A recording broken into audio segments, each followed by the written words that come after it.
আজি আমাৰ দৰঙৰ কাৰণেতো ঐতিহাসিকখন আজি দৰঙৰ এক মহৎ অনুষ্ঠান দৰং চিকিৎসা মহাবিদ্যালয়ৰ আধাৰশিলা স্থাপন কৰিলে দেশৰ প্ৰধানমন্ত্ৰী নৰেন্দ্ৰ মোদীয়ে মুখ্যমন্ত্ৰীৰ উপস্থিতিত কেন্দ্ৰীয় মন্ত্ৰী সৰ্বানন্দ সোণোৱালৰ উপস্থিতিত লক্ষাধিক মানুহ হৈছে আৰু আমি এইকাৰণেই ঐতিহাসিকখন বুলি কৈছোঁ কাৰণ আমাৰ দৰঙত এনে কোনো উল্লেখযোগ্য ডাঙৰ অনুষ্ঠান প্ৰতিষ্ঠান নাছিলেই। আমাৰ স্কিল ইউনিভাৰ্চিটিখনৰ পিছত এইখন দৰং চিকিৎসা মহাবিদ্যালয় আমাৰ কাৰণে এটা ডাঙৰ এটা অভাৱ পূৰণ কৰিলে। আমাৰ কাষৰীয়া জিলাকেইখনৰ ওদালগুৰি বা আমাৰ শোণিতপুৰ দৰং কামৰূপৰ আমাৰ এই সীমামূৰীয়া জিলাকেইখনৰ মঙলদৈত যিখন দৰং মহাবিদ্যালয় স্থাপন হ'ল ইয়াৰ দ্বাৰা আমাৰ লক্ষ লক্ষ মানুহ গাঁৱৰ ভিতৰৰ মানুহ উপকৃত হ'ব আৰু এনেকুৱা এটা মহৎ অনুষ্ঠানৰ আমি সাক্ষী হ'বলৈ পাই ধন্য হৈছোঁ আৰু লক্ষাধিক মানুহ হৈছে। আমি সভা কৰি ওলাই অহাৰ লগে লগে এনেকুৱা মানুহৰ ভিৰ বাট পথ সকলো বন্ধ। আমি মানুহৰ হেঁচা ঠেলাত একেবাৰে আমি পুনিয়া পাওঁগৈ। পুনিয়াত আমি কোনো ৰকম এখন হোটেলত আহাৰ গ্ৰহণ কৰি আকৌ আমি এখন বেটাৰী ৰিক্সাত আকৌ মঙলদৈলৈ আমি ঘূৰি আহিব লগা হৈছে। এতিয়া আমি আকৌ চহৰলৈ যাম আৰু এটাই আমাৰ আজি মনত স্মৃতি জীপাল হৈ থাকিব যে এখন মহৎ অনুষ্ঠান আমাৰ জিলাত আৰম্ভ হ'ল। আমি আশা কৰিম যে এই অনুষ্ঠানখন প্ৰকৃতাৰ্থত সোনকালে নিৰ্মাণ হৈ উঠিব আৰু ৰাইজৰ সেৱাত আহিব, কাৰ্যকৰী হ'ব। ধন্যবাদ।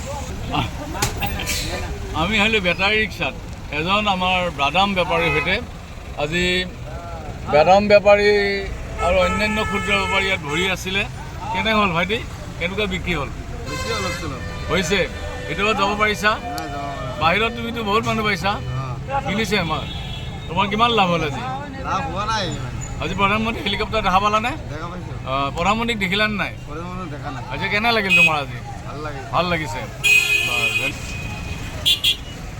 আজি আমাৰ ভাৰতৰ প্ৰধানমন্ত্ৰী নৰেন্দ্ৰ মোদী ডাঙৰীয়া আমাৰ মঙলদৈলৈ আহি ইয়াতে আমাৰ প্ৰস্তাৱিত দৰং মেডিকেল কলেজ মঙলদৈত ইয়াতে ঘোষণা কৰিলে আৰু বৰ্তমান এইখন আধাৰশিলা স্থাপন কৰিলে আৰু আৰু অন্যান্য কেইখনমান অনুষ্ঠানো উদ্বোধন কৰিলে আৰু কুৰুৱা নাৰেংগী দলং, বিশেষকৈ কুৰুৱা নাৰেংগী দলং ৰিং ৰোড এইকেইটা উদ্বোধন কৰি তেখেতে মঙলদৈ অঞ্চলৰ ৰাইজক যি আনন্দিত কৰিলে, যে যাবলৈ এটা ডাঙৰ অভাৱ পূৰণ কৰিলে।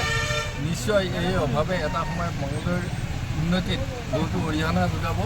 আমি আজি এই দিনটো চিৰস্মৰণীয় হৈ ৰ'ব, এটা ঐতিহাসিক দিন হিচাপে এই পৰিগণিত হৈ থাকিব।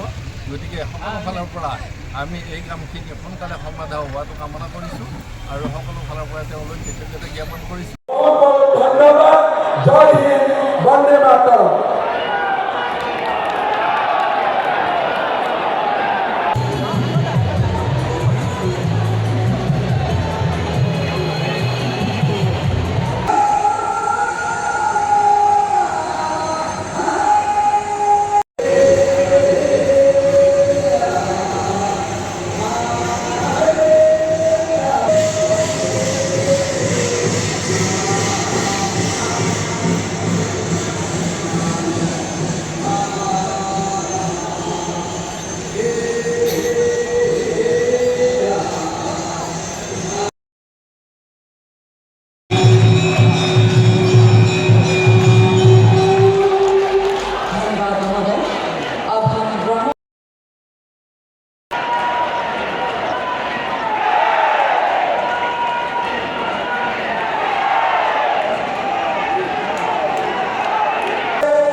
চাৰিআলিৰ পৰা কৰোৱা চন্দ্ৰ